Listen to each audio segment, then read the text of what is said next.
Grade 12 Physics Chapter 2 Section 1 က Centripetal Force ရဲ့အကြောင်းထဲမှာ Centripetal Force ကိုဖြစ်စေတဲ့ Frictional Force ပုတ်မှုအားရဲ့အကြောင်းကိုလေ့လာပါမယ် Frictional Force ကအမြဲတမ်းရှိတယ်ဝတ္ထုတစ်ခုကိုကြမ်းပြင်ပေါ်မှာတင်ထားရင်လည်း Frictional Force ရှိနေတယ်အဲ့ဒီဝတ္ထုကိုကြမ်းပြင်ပေါ်မှာ short ပုတ်လိုက်ရင်လည်း Frictional Force ရှိတယ်အခုပြောချင်တဲ့ Frictional Force ကဆက်ဝိုင်းပုံလဲနေတဲ့ဝတ္ထုတွေရဲ့အဲ့ဒီဆက်ဝိုင်းရဲ့အဝန်းမျက်နှာပြင်ကြားရဲ့မှာရှိတဲ့ frictional force အကြောင်းကိုပြောတာ When a car turns in a circular path of a curve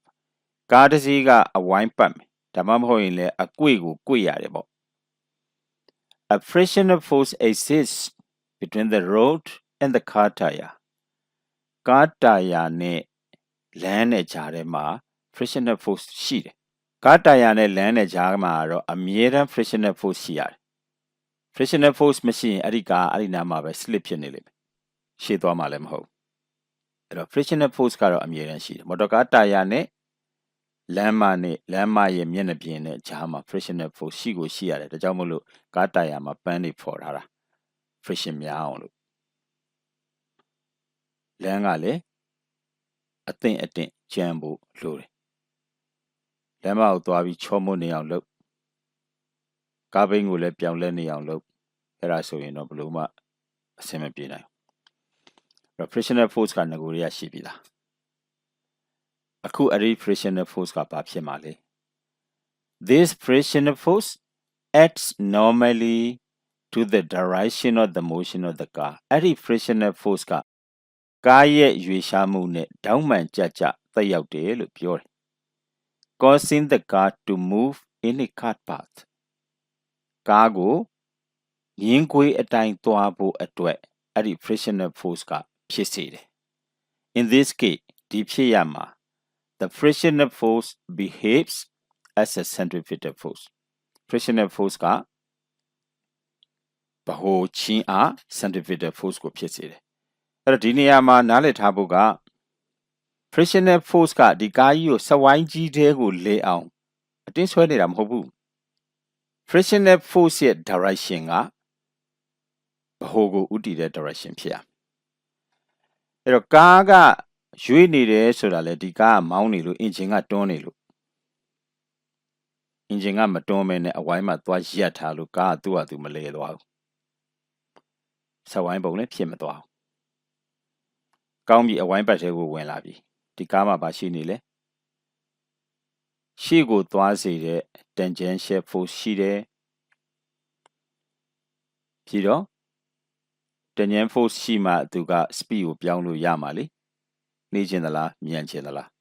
tangential force မရှိဘဲနဲ့မရဒီထဲကိုသူကဝင်လာပြီး